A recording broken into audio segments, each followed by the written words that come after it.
What's up, everybody? I'm back. As you can see, I'm inside where normally I'd be outside doing any video. It is raining currently, and it has been raining for like a whole week here. So we're going to do something a little bit different. We're going to make a rub, and kind of show you how to make a rub. I'm going to give you a book that has so much information that it'll be super helpful for you as you're just starting out. So let's get to it. Alright, so first things first, why do you make your own rubs? Personally, it's a thing of knowing what goes into your rub.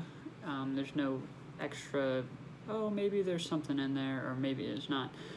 This way you can make sure there's, like for me, I don't want sugar at all, or as little as possible. So I try to make my own rub without using any types of sugars because they tend to burn over long cooks. And it gives you kind of like a bad looking final product. So I've got this book, Paul Kirk's Championship Barbecue. In it, Paul Kirk is a great guy. I don't know him, I don't know why I said that. He's won a lot of competitions. He's great for the barbecue community. He put out this book. He's got hundreds of recipes, not even just rubs for sauces, but you come to this guy for sauces. All jokes aside, sauces, marinades, rubs, anything you can think of, he's got it. He's got a recipe for it. Alright, everybody, we're doing Texas barbecue rubs. I'll let that sink in because we're not doing that. It's just a small little joke. I hope you thought it was funny, but it probably didn't. Reason we're not doing that is because most Texas barbecue rubs are just salt and pepper. I think that'd be a little bland and wouldn't make for a good video.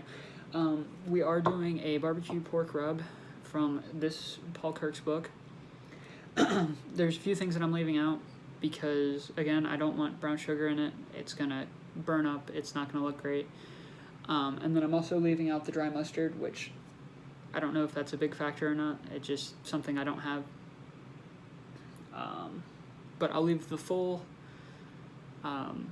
uncut recipe, and then I'll tell you, you already know that I'm cutting out certain things, but I'll leave that in the description below, and we're going to get making this rub. Hopefully in the next few videos I'll be able to actually try out the rub and see how it turns out, but it's got to stop raining first for that.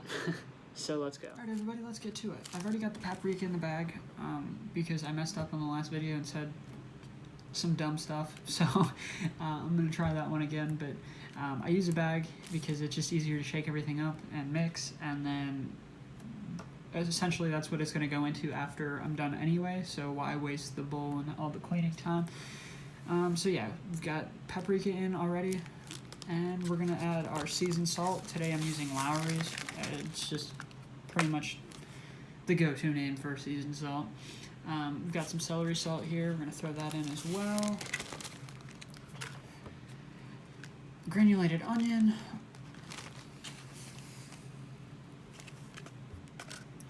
Chili powder. We're using Badia chili powder.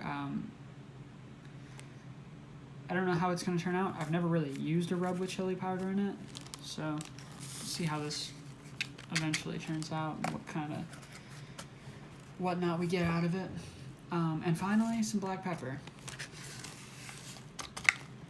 So we're going to zip that up nice and tight.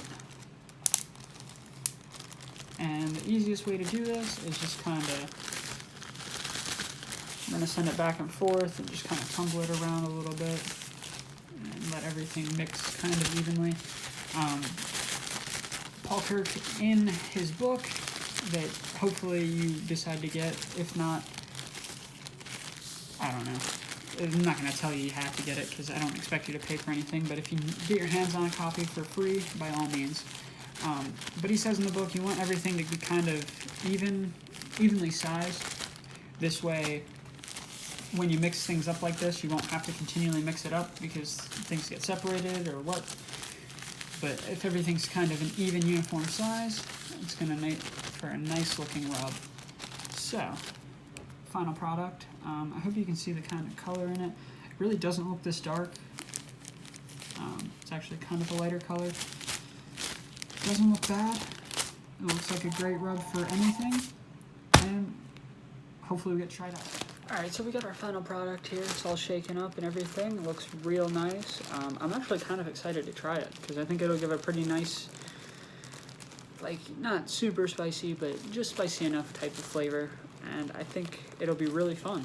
So, hopefully that'll be what we get to do in the next video. If not, I'm sure I'll have some other fun, exciting things. In the description, I'll leave a lot more detail on why you should make your own rub, this, that, the other thing. I mean, I think it's hard for me because I don't do a script. I probably should, but, you know, just doing this for fun because I enjoy it, and hopefully you guys enjoy it too. So let me know what you want to see next, and I'll get to it hopefully very soon. That's it for now.